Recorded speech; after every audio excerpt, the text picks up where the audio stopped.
সবাইকে স্বাগত জানাচ্ছি ডিবিসি নিউজের নিয়মিত আয়োজন ইসলামী ব্যাংক নিবেদিত টালিখাতায়। আপনাদের সঙ্গে রয়েছে এজি মাহমুদ। এই অনুষ্ঠানে আমরা প্রতিদিনই অর্থ বাণিজ্যের বিভিন্ন বিষয় নিয়ে আলোচনা করে থাকি, আর এর ধারাবাহিকতায় আজকে আমরা আলোচনা করব সুদ কমালে খেলাপি ঋণ আদায় বাড়বে।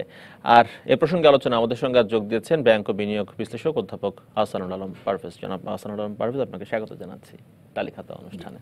জি, যে বিষয়টি সেটা হচ্ছে খেলাপি ঋণ আমাদের এখানে একটি বড় সমস্যা হয়ে দাঁড়িয়েছে ব্যাংকিং খাতে, যেটা নিয়ে এর আগেও আপনার সঙ্গে আলোচনার সুযোগ হয়েছে আমার। এখন আমাদের অর্থমন্ত্রী গতকাল একটি প্রেস কনফারেন্স করেছেন, সেখানে তিনি বলেছেন যে 9% সরল সুদে 12 বছরের মধ্যে খেলাপি ঋণ পরিশোধের সুযোগ দেওয়া হবে ব্যবসায়ীদেরকে।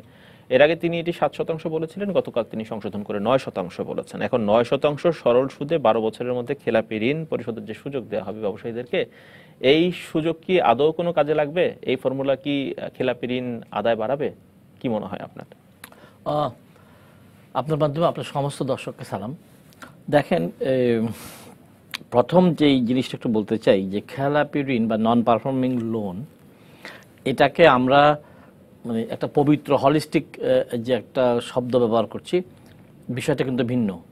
এটাকে যদি আমরা এইভাবে বলি তাহলে দর্শকরা বুঝতে পারবে যে এনপিএলকে যদি আমরা এনআরএল বলি, যে নন রিটার্নিং লোন অথবা আপনার স্টোলেন লোন। সো এখন I will come back to the comment of the আমাদের অর্থমন্ত্রী। সো খেলাপি ঋণ কিন্তু অনেক কারণেই হতে পারে। নন ফিজিবল বিজনেসের জন্য, টেকনোলজির একদম ভায়োলেন্ট চেঞ্জের জন্য একটা ব্যবসা লাটে উঠতে পারে, অনেক কিছু হতে পারে। তাহলে খেলাপি ঋণ কিন্তু জেনুইন গ্রাউন্ডেও হতে পারে। তো সেটা এক ধরনের খেলাপি ঋণ। আর স্টোলেন লোন, যেটা দেশেও নেই, এটা যদি দেশের ইন্টারনাল ট্রেডে থাকতো, দেশের অর্থের প্রবাহের মধ্যে থাকতো, সেটা এক ধরনের ভালো ফল হতো। এই টাকা, এই পুঁজি পাচার হয়ে গেছে। সো তাহলে আমি মোটা দাগে 3-4 ধরন না করে মোটা দাগে 2 ধরনের খেলাপি ঋণ বলছি। সো এখন অর্থমন্ত্রীর যে বিষয়টা আসছি, আপনার সুদ কমানোর সাথে কিন্তু এনপিএল মানে ঋণ ফিরে আসার আমি কোনো সম্পর্ক দেখি না। সো কিন্তু আমি আমাদের লোটাস কামাল সাহেব ভাইকে বা আমার অর্থমন্ত্রীকে আমি কিন্তু একটু প্রশংসা বা সাধুবাদ না দিয়ে পারছি না। কারণ হচ্ছে উনি যা ডিসিশন নিচ্ছেন এই মুহূর্তের জন্য এটা সঠিক সিদ্ধান্ত। তো এইভাবে আমার একটা কমেন্টস থাকবে।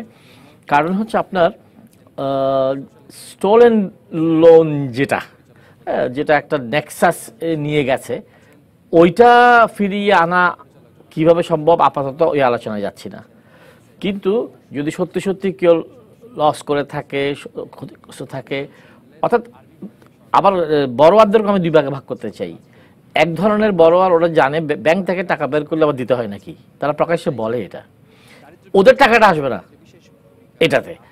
তো কিন্তু সত্যি সত্যি যারা অপারগ হয়েছে, অক্ষম হয়েছে, তাদেরকে মানে হ্যাবিচুয়াল যে ডিফল্টার, তারা এই ফর্মুলাতে কাজ করবে না, কিন্তু যারা সত্যি সত্যি চায় যে এটা থেকে বেরিয়ে আসতে, তারা টাকাটা ফেরত দিতে চায়, তাদের এই টাকা হজম করে মামলা মোকদ্দমা চালানোর শক্তি নেই, এই টাকার ভাগাভাগি করেও বিদেশে বেগম বাজারে বা মালয়েশিয়ায় সেকেন্ড হোমে অত তাদের সুযোগ সুবিধা নেই, তারা এটা চাইলে কাজে লাগাতে পারবে।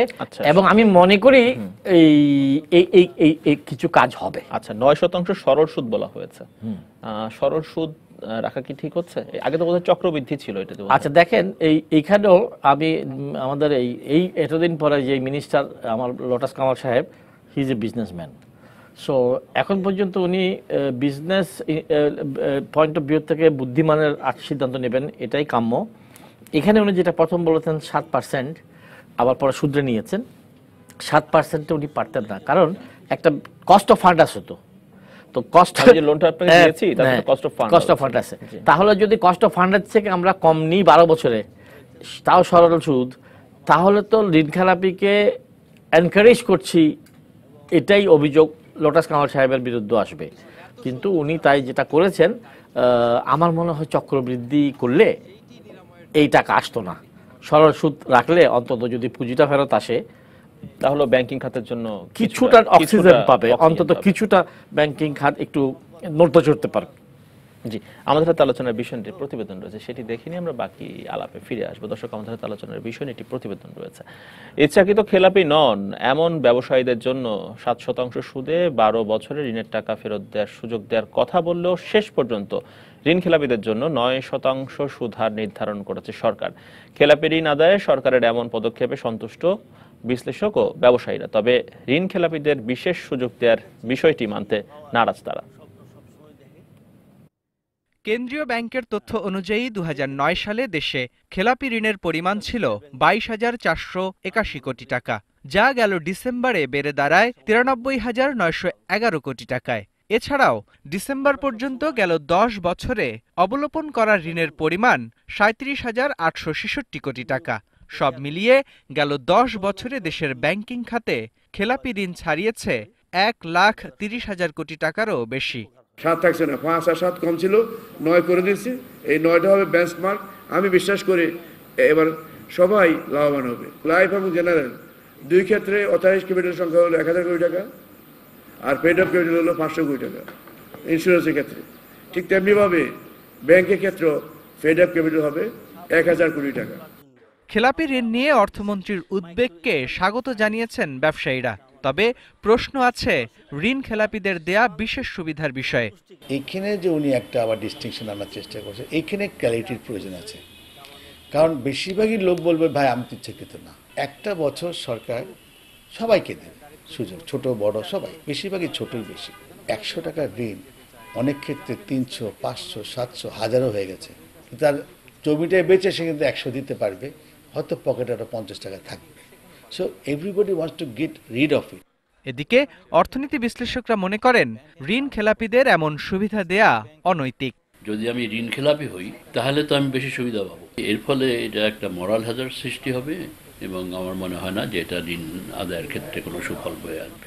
গেল 28 ফেব্রুয়ারি জাতীয় সংসদের এক প্রশ্ন উত্তর পর্বে অর্থমন্ত্রী মুস্তফা কামাল জানান, দেশে এখন 2,66,118 জন ঋণ খেলাপি আছেন। মুস্তফা মাহবুব, ডিবিসি নিউজ, ঢাকা। দর্শক, আমরা রিপোর্টটি দেখলাম, আবারও ফিরছি আলোচনায়। আহসানুল আলম পারভেজ রয়েছেন আমাদের সঙ্গে। আমরা খেলাপি ঋণ নিয়ে আলোচনা করছিলাম। মির্জা আজিজ তিনি একটি মন্তব্য করেছেন, তার মতামত হচ্ছে ঋণ খেলাপি ঋণ আদায়ের ক্ষেত্রে এই ফর্মুলা খুব একটা সুফল বয়ে আনবে না। দেখেন, উই আর ইয়েট, তাদেরকে সুবিধা দেওয়া হলো, এনকারেজ করা হলো। আপনিও খানিকটা বলছিলেন সেই কথা। We are yet to see. কিন্তু আমাদের সম্মানিত মির্জা আজিজ সাহেবের সঙ্গে আমি একেবারে ডায়ামেট্রিক্যালি ডিসএগ্রি করছি, এই কারণে যে আমরা যখন এই ধরনের বক্তব্য আপনাদের সামনে দিতে আসব, বা মির্জা আজিজ সাহেবের বা আমরা যারা উঠতি, আমাদেরকে তো একটি এই জিনিসের সঙ্গে রাজি না হলে আরেকটি জিনিস প্রস্তাব করতে হবে। অর্থমন্ত্রী যে একটা প্র্যাগমেটিক ইতিবাচক সিদ্ধান্ত নিয়েছেন তো, কিন্তু অচল অবস্থা একেবারে রয়ে গেছে, ও একটা সিদ্ধান্ত নিয়েছেন। কিন্তু আমি যদি লোটাস কামাল সাহেবকে, মাননীয় অর্থমন্ত্রীকে একটা সাজেশন দিতে না পারি আর শুধু ক্রিটিসাইজ করি, তাই আমার কাছে মনে হয়েছে যে মির্জা আজিজ সাহেবের কমেন্টসটা এথিক্যালি কারেক্ট হলেও একেবারেই বিজনেস পয়েন্ট অফ ভিউ থেকে নেইভ। কারণ হচ্ছে আপনার টাকা, আপনার জীবনে এটা হয়েছে তো, আপনি কাউকে 10 লাখ টাকা দিয়েছেন, এখন সে বলতেছে ভাই তুমি কি করবা করো না, আমাকে সুযোগ দাও, না মারো, আমাকে তুমি জেলে দাও। ব্যবসা করতে গিয়ে আমি লস করেছি। আপনি মারলে কিন্তু টাকাটা ফেরত পাবেন না। প্রথম আপনাকে বহুভাবে চেষ্টা করতে হবে তার কাছ থেকে ভেঙে নেওয়া, ছোট ভাবে নেওয়া, অন্য কোনো প্রপার্টি নেওয়া। সো লোটাস কামাল সাহেব অত্যন্ত প্র্যাগম্যাটিক সিদ্ধান্ত নিয়েছেন। কিন্তু আমার যেটা সাজেশন থাকবে মাননীয় অর্থমন্ত্রীর প্রতি, যে এই যে ওনার যে একটি ইতিবাচক সিদ্ধান্ত, এটা যেন আবার দুর্নীতিবাজ ব্যাংকারদের, অর্থাৎ করাপ্ট প্র্যাকটিস, আমি স্টোলেন লোনের ক্ষেত্রে, আমি নন রিটার্নিং লোনের ক্ষেত্রে একটা নেক্সাসের মধ্যে কাজ করেছি আমি 10 বছর। অর্থমন্ত্রী কিন্তু একটি বিষয় উল্লেখ করেছেন, তিনি এই ফর্মুলাটির কথা বলেছেন সৎ ব্যবসায়ীদের জন্য, যারা অসৎ তাদের জন্য এই সুযোগ থাকবে না। বলেছেন যে তিনি স্বেচ্ছায় যারা খেলাপি হয়েছেন তাদের এই সুযোগ দেওয়া হবে না, তাদের বিরুদ্ধে কঠোর ব্যবস্থা নেওয়া হবে। এখন কারা সৎ কারা অসৎ, কে হ্যাবিচুয়াল ছিল না, কে উইলফুল নয়, সেটা আসলে আলাদা করার কোনো ফর্মুলা রয়েছে কিনা? আমি এই ব্যাপারে একটু আমার মন্ত্রীর সাথে একটু যোগ করতে চাই। উনি যেহেতু একজন সাকসেসফুল বিজনেসম্যান মিনিস্টার, অর্থমন্ত্রী, উনিও আমরাও ব্যাংকাররাও জানে কারা উইলফুল ডিফল্টার। তো এটার জন্য কোনো টেস্ট লাগে না। যাদের কাছে ওরা এই কালচার করেছে এবং ওরা কোনোদিন টাকা দিবে না, তাই অর্থমন্ত্রী বলছেন যে এই সুযোগটা ওদের জন্য নয়। আমি মাননীয় অর্থমন্ত্রীকে স্মরণ করিয়ে দিতে চাচ্ছি, আপনি তাদেরকে বিরিয়ানি খাওয়ালো, আপনার সুযোগ তারা নেবে না, তাই দেওয়া তো দূরে থাক, কারণ ওরা টাকাই দেবে না। ওরা আবার 2% করে 15 বছর রিসিলিং চেষ্টা করবে, অর্থাৎ এই 6 বছরে তো মোটা দাগে 7 বছরের টাকা দ্বিগুণ হয়, তো 14 বছরে 4 গুণ হয়। তো আপনার এইভাবে তাদের টাকা তারা যখন 10 গুণ করবে, তখন বলবে যে রাজনৈতিক ক্ষমতা, বিভিন্ন টাকার ক্ষমতা এবং করাপ্ট প্র্যাকটিস নেক্সাসকে ব্যাংকের যে কিনা যায়, তখন তারা বলবে যে আমাদের সুদগুলো মাফ করে দাও, মূলটা নিয়ে যাও। তাহলে it is a kind of establish business that I take 100 crore from the bank, I don't give. এবং আমি এটা 6 বছরে 200 কোটি, 12 বছরে 400 কোটি হওয়ার পরে আমি বলতে পারি যে আমাকে সুদগুলো মাফ করে দাও, আমি তো 100 কোটি দিচ্ছি।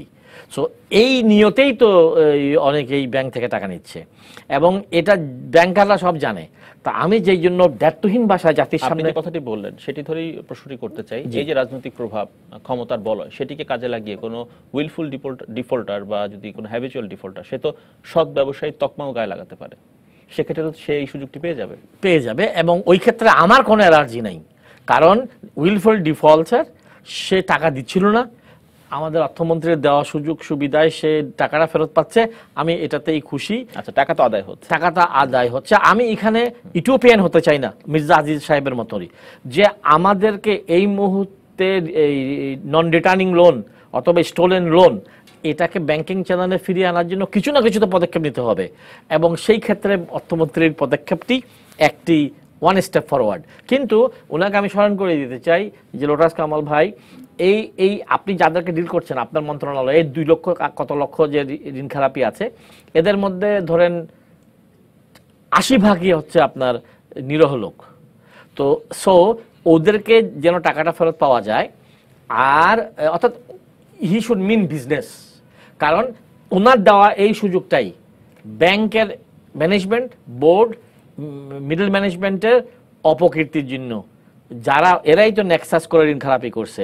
ঋণ খেলাপ তো এমনি হচ্ছে না, আমার ফলস দলিল দিয়ে আমি টাকা নিচ্ছি, আমার এই পুকুরকে জমিন দেখাচ্ছি, তারপরে সাভারের জায়গাকে গুলশানের জায়গার প্রাইসিং করছি, একেবারে ফ্রডুলেন্ট প্র্যাকটিসের মাধ্যমে ব্যাংকের management, MD, chairman and boards, তো আপনার মিলেই তো এই খেলাপি ঋণকে, খেলাপি ঋণের বাপ, চাচা, দাদা। আরে শুধু আপনারা খেলাপিকে দোষ দিচ্ছেন কেন? আজকে যে ঋণ খেলাপি হলো, ও তো আমার নাতি, ও তো মাত্র আজকে ঋণ খেলাপি হলো। আমি তো 12 বছর ধরে এই ব্যাংকের ডাইরেক্টর, বোর্ডে বসে কুকীর্তি করতেছি অথবা দেখতেছি।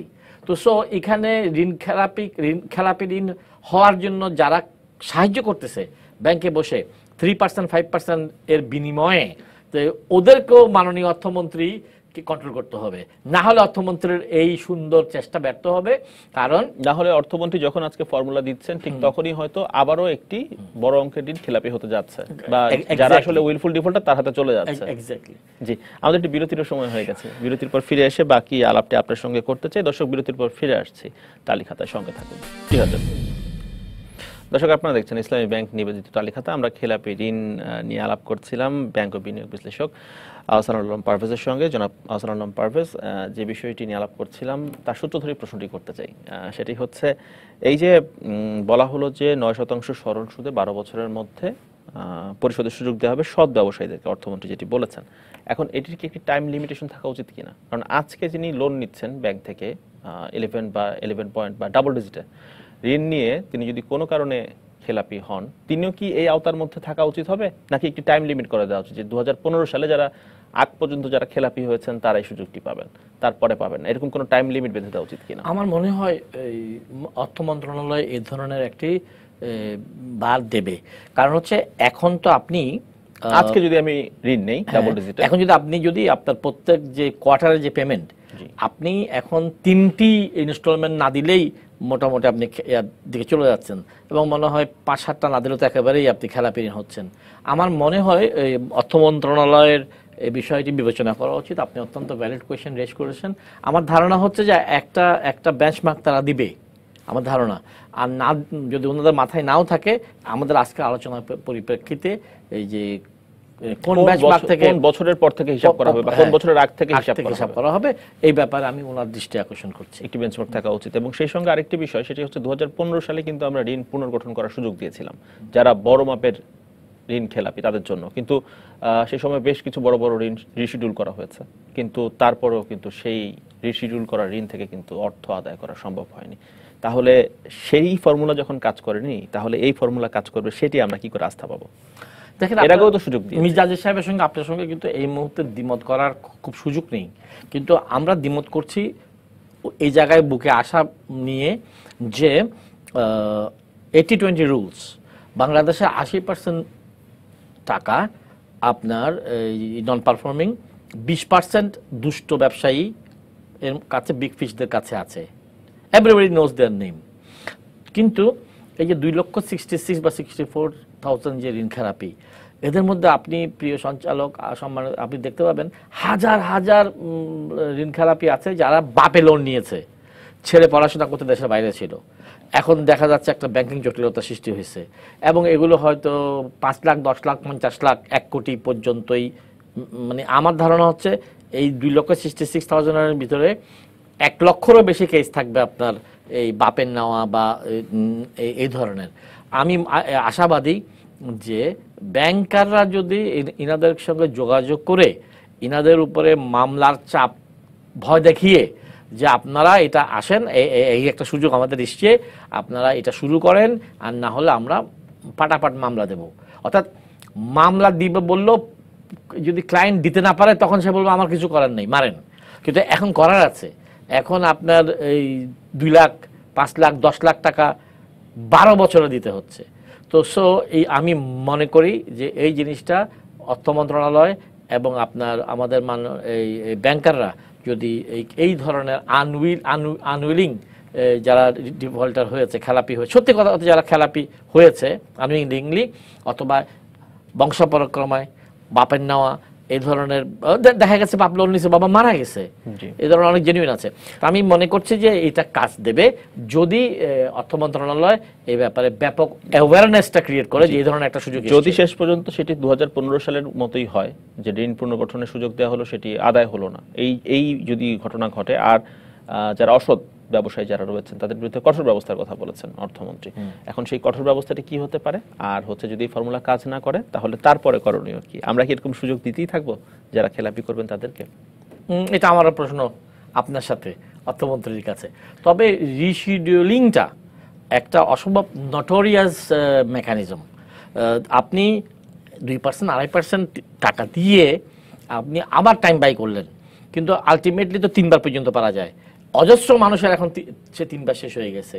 আমি জানি ওনাদের জন্য হয়তো আবার কোনো ফর্মুলা আমাদেরকে বের করতে হবে ওনাদেরকে কমফোর্ট দেওয়ার জন্য, সেই সমস্ত বিগ ফিশরা।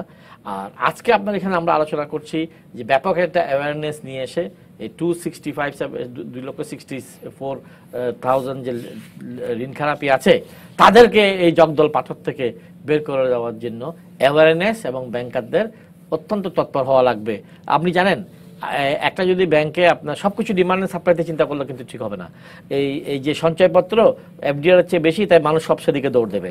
নো, ব্যাংকারদের দায়িত্ব হয়ে গেছে এই যে সুযোগটা অর্থমন্ত্রী দিয়েছেন, রাষ্ট্র দিচ্ছে, এই সুযোগের ব্যাপারে তার ক্লায়েন্টদের সঙ্গে ইন্ডিভিজুয়ালি জরুরি যোগাযোগ করা, ক্লায়েন্টকে প্রেসারে রাখা, মামলা দেওয়ার প্রেসারে রাখা, যেন এই প্রক্রিয়ায় খেলাপি আদায় হয়, মানুষ সামিল হয়। এবং অবলোপন নিয়ে একটু আলাপ করতে চাই। বাংলাদেশ ব্যাংক সম্প্রতি আসলে যে অবলোপন ব্যালেন্স শিট থেকে যে বাদ দিয়ে দেয় হিসাব, সেই অবলোপনও ছাড় দিয়েছে খেলাপি ঋণের ক্ষেত্রে। আগে যখন যেটি হতো যে 3 বছর হলে 3 বছর না হলে আপনি আসলে অবলোপন করা যেত না, এখন 5 বছর না হলে অবলোপন করা যেত না, এখন 3 বছর হলেই করা যাবে। উল্টো আর কি বিষয়টি আমি যেটি বলছিলাম সেটা হচ্ছে আগে 5 বছর না হলে ব্যালেন্স শিট থেকে বাদ দেওয়া যেত না, এখন 3 বছর হলেই ব্যালেন্স শিট থেকে বাদ দেওয়া যাবে। এটি কি এক ধরনের খেলাপি ঋণ কম দেখানোর এক ধরনের প্রক্রিয়া বলে মনে হয় না? প্রথম কথা হচ্ছে এই ব্যাপারে যে আমার যে অ্যালার্জি নন পারফর্মিং লোন, আমি বললাম নন রিটার্নিং লোন, অবলোকনকে এত সুন্দর বাংলা, আসলে এটা রাইট অফ বলছে। আমার প্রশ্ন হচ্ছে কার বাপের টাকা কে রাইট অফ করছে?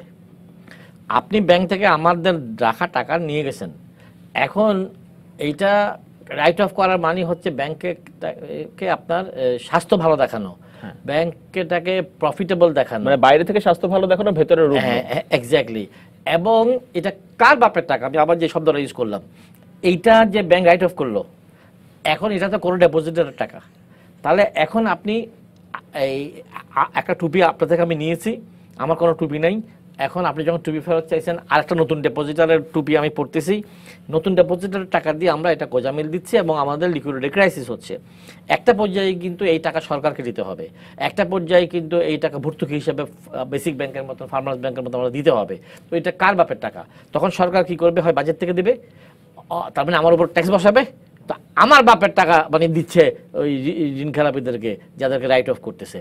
এই টাকাটা যদি কোনো জায়গা থেকে আসতো, অর্থাৎ যেই অর্থমন্ত্রী এই রাইট অফের সুযোগ দিচ্ছে ওনার জায়গা বেছে দিত, তাহলে আমি খুশি হতাম। এই জনগণের করের টাকা দিয়ে আসলে জনগণের চোরের টাকা রাইট অফ করে আমি ট্যাক্স বেশি দেবো। অথবা আপনার ওয়ার্ল্ড ব্যাংক থেকে, IMF থেকে আপনি একদম কম সুদে নিয়ে আসবেন, সেই জায়গায় কি করতেছেন আপনি? জাতীয় ঋণের বোঝা হিমালয়ের সমান হবে, আর 20 বছর পরে আপনার আমার ছেলে মেয়ে নাতিরা দেখতে পাবে যে জাতীয় লোন আমাদের হিমালয়ের মতো হয়েছে। এবং ওই ডেপ সার্ভিসিং, সেটার সুদ ডেপ সার্ভিস করতে করতে আমরা ট্যাক্স দিতে দিতে মরে যাবো। এই অবস্থা থেকে আমি সবাই যেন বেরোতে পারি। আর একটু বিরতির সময় হয়ে গেছে আমাদের, বিরতির পর ফিরে আসবো টালি খাতায়। দর্শক, বিরতির পর ফিরছে, সঙ্গে থাকুন। দর্শক, আপনারা দেখছেন ইসলামী ব্যাংক নিবেদিত টালি খাতা। আলোচনা করছিলাম খেলাপি ঋণ নিয়ে, এবং সেই সঙ্গে আমাদের সঙ্গে আলোচনা রয়েছেন ব্যাংক এবং বিনিয়োগ বিশ্লেষক আহসান আলম পারভেজ। জনাব আহসান আলম পারভেজ, বিরতির আগে খেলাপি ঋণের আদায় প্রক্রিয়া নিয়ে আলোচনা হচ্ছিল, পুনর্গঠন নিয়ে আলোচনা হচ্ছিল। এখন আরেকটি বিষয়, সেটি হচ্ছে খেলাপি ঋণ নিয়েই। সেটি হচ্ছে কিছু কিছু ব্যাংক রয়েছে যারা আর্থিক অবস্থা ভালো নয়, বেশ দুর্বল অবস্থা রয়েছে। এমন একটি ব্যাংকের কথা আমরা জানি যার বিতরণ করা ঋণের প্রায় 61% খেলাপি হয়ে গেছে। সেই ব্যাংকটি রিসেন্টলি একটি পরিকল্পনা করেছে, সেটি হচ্ছে প্রায় 1000 কোটি টাকা ঋণ, যে খেলাপি ঋণ, সেই খেলাপি ঋণ তার একটি সম্পদ ব্যবস্থাপক বা মন্দ ঋণ আদায়কারী একটি প্রতিষ্ঠানের কাছে বিক্রি করে দিবে। সেই মন্দ ঋণ আদায়কারী প্রতিষ্ঠান বা সম্পদ ব্যবস্থাপক প্রতিষ্ঠান সেই ব্যাংকের কাছ থেকে এই 1000 কোটি টাকার খেলাপি ঋণ কিনে সেটি আদায় করবে। এখন এই পরিকল্পনার মাধ্যমে আদৌ কি সেটি বাস্তবায়ন হবে বলে মনে হয় কিনা, এবং আমাদের দেশের যে অবস্থা বাস্তবসম্মত হবে কিনা প্রেক্ষাপটে? আপনাকে ধন্যবাদ। বিষয়টা শুনে আমি যার পণ্যাই মর্মাহত হয়েছি। এটি একটি অসভ্য মানুষগুলোর অসভ্য চিন্তার থেকে এরকম কথা আসতে পারে, এবং এরা আমি বলবো যে একেবারেই আপনার এই মূর্খ লোকরা এটা বলতে পারে। কারণ হচ্ছে এমডি, চেয়ারম্যান, বোর্ড 2%, 3%, 5%, মানে এমডি 5% মাল খেয়ে, চেয়ারম্যান 6% খেয়ে মন্দ ঋণ করবে। তারপরে ওই মন্দ ঋণের দায়িত্ব, আমার টাকা যেটা চলে গেল গাঙ্গে, ওইটা উদ্ধার করার জন্য ওনারা গুন্ডা বাহিনী লাগাবে। তো এত এই সম্পদ ব্যবস্থাপনা কি কোম্পানি, এখানে আপনি যে নাম বললেন, দরকার নাই। আমি সেই সব ব্যাংকগুলোকে আমার সঙ্গে যোগাযোগ করতে বলছি। আমার কাছে পেটুয়া বাহিনী আছে, আমার কাছে অনেক লোক আছে, এই টাকা সব উদ্ধার করে দেবে। তো কিন্তু এটা আমি করব না, এটা অসভ্যপনা। এটার সঙ্গে এই সশস্ত্র সন্ত্রাসীর কর্মকাণ্ডের কোনো পার্থক্য নাই। শুধু সন্ত্রাসী নিজে করে, আর এখানে আপনার ব্যাংক করতেছে।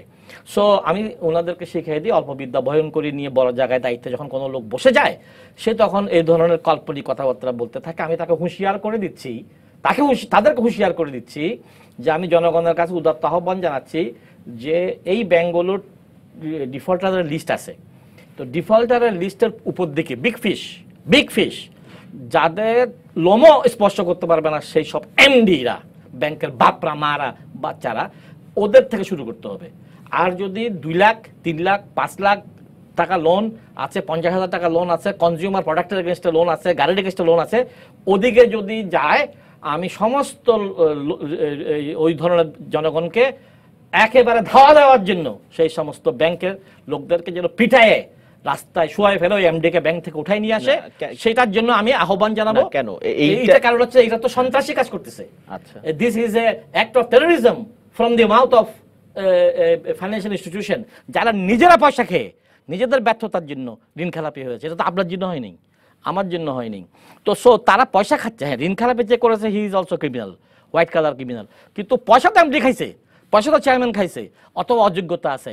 তো এমডির পয়সা খাওয়া, চেয়ারম্যানের পয়সা খাওয়া, বোর্ডের পয়সা খাওয়ার টাকা আবার গুন্ডা লেলিয়ে দিবে, হাড্ডি ভেঙে ফেলা হবে। আমি ঘোষণা দিচ্ছি এবং স্মরণ করিয়েও দিচ্ছি এই মূর্খ লোকদেরকে ভারতের ইনস্ট্যান্স দেখার জন্য। এবং বাংলাদেশেও একটি বিদেশি কোম্পানি এই কাজ করতে গিয়ে সেই কোম্পানির সিইওকে করজোড়ে ক্ষমা চাইতে হয়েছে। এটার কোনো তারাও এরকম একটি ঋণ বিক্রি করতে চেয়েছে, তারা গুন্ডালে নিয়ে দিয়েছিল, কালেক্টর বলে আর কি। কালেক্টর মানে কালেকশন, আরে কালেকশন তো ব্যাংক যাবে, কালেকশন তো ব্যাংকের অফিসার যাবে। আমার কাছে গুন্ডা গেলে আমি যদি তাকে অস্ত্র দিয়ে ফেস করি, আমার লাইসেন্স করা অস্ত্র দিয়ে শোয়ে দিই, সেই এমডি কি বলবে? আমি কি লোন থেকে নিয়েছিলাম নাকি? আচ্ছা, এটি তো একটি ইন্টারন্যাশনাল প্র্যাকটিস কি না? এটা একটা ইন্টারন্যাশনাল প্র্যাকটিস আছে। যে আমি আমাদের মূর্খরা, আমাদের ব্যাংকে যারা মূর্খরা বড় বেতনে বসে আছে, তারা এটার একটা ইন্টারন্যাশনাল ডাইমেনশন আছে। সেটা হচ্ছে যে ইন্টারন্যাশনাল জায়গায় অনেক ফিনান্সিয়াল অর্গানাইজেশন যখন এই ধরনের অনেক অনাদায়ী বিল থেকে যায়, এখানে খেলাপি ঋণ বলবেন না, হাসপাতালে মানবিক কারণে আপনাকে চিকিৎসা দিয়ে ছেড়ে দিছে, বা এই ক্রেডিট কার্ড, তো সেরকম যখন অনেক রকম এই ধরনের অনাদায়ী বিল থেকে যায়, তখন ওই ক্ষেত্রে অর্থাৎ এখানে খেলাপি ঋণ বা আমি লস করে ফেলা, আমি ঘুষ দিয়ে এমডিকে টাকা নিয়েছি, আমাকে বলছে দিয়েন না, তো আমি কেন এটা গুড্ডা দিয়ে এসে আমার থেকে কেন নেবে? তো এখন এই ধরনের ক্ষেত্রে এই ধরনের অর্গানাইজেশন তারা খোঁজ করে এই উইলফুল ডিফল্টার যে বিল দেয় নাই, টাকা দেয় নাই, কিস্তি দেয় নাই, ইনস্টলমেন্ট দেয় নেই, তো এর কোথায় কোথায় কি সম্পদ আছে, তো ওই জায়গাগুলোতেই তারা হিট করে যে আপনি যদি, আমরা এটা কিনেছি বিল, আপনি যদি টাকাটা দিয়ে না দেন তাহলে আমরা আপনার গাড়িটা ক্রয় করার জন্য আদালতে যাব, কারণ আমরা ব্যাংক থেকে এই দায়িত্বটা নিয়েছি, আমরা আপনার ক্রেডিট কার্ড বন্ধ করে আপনার ক্রেডিট রেকর্ড করব। মানে অর্থাৎ এই ধরনের financial third party recovery but financial measures দিয়ে, যে আমি টাকা দিচ্ছি না ব্যাংকের, আবার আমি ক্রেডিট কার্ড হোল্ড করতেছি আরো 10টা ব্যাংকের, তো এটার কিন্তু ব্যাংকের অধিকার আছে যে এটা বের করা, যে একটা বিশেষ ব্যাংকের ক্রেডিট কার্ড আমি টাকা দিচ্ছি না, আরো অন্য ব্যাংকের ক্রেডিট কার্ড আমি দিচ্ছি। সো এইটাকে ফাইন্যান্সিয়াল মেজার্স দিয়ে যদি রিকভারি চেষ্টা করা হয় তাহলে এটা ওয়েলকাম। এবং এটা বাংলাদেশে কতখানি হবে আমি একটু বলি, একটি গাড়ির, যে মূর্খরা এই উচ্চারণটা করেছে এবং পত্রিকায় আসছে, একটি গাড়ির ক্ষেত্রে এই গুন্ডা পেটুয়া ব্যাংকের পেটুয়া বাহিনী গিয়ে গাড়িটা চাবি নিয়ে আসছিল, তখন সেই ব্যাংকের এমডিকে করযোগের টেলিভিশনে এসে মাপ চাইতে হয়েছিল, বিকজ আমরা তাকে আঘাত করব, তার বাসার থেকে তাকে তুলে নিয়ে আসবো যদি সে আমাকে গুন্ডা পাঠায়।